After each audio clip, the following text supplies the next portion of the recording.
mweya wangu chikurumbidza.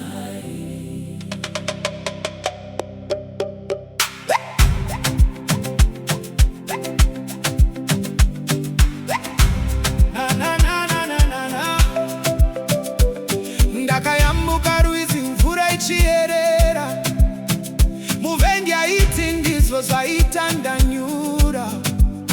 Asi ndakaona ruoko rwenyu Mwari ruchindisimudza, makandipa simba idzva kundikunda kwese.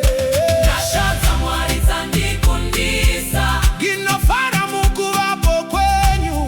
Hosana, Hosana kusvikira kure, Hosana, Hosana kusvikira kure. Hosana.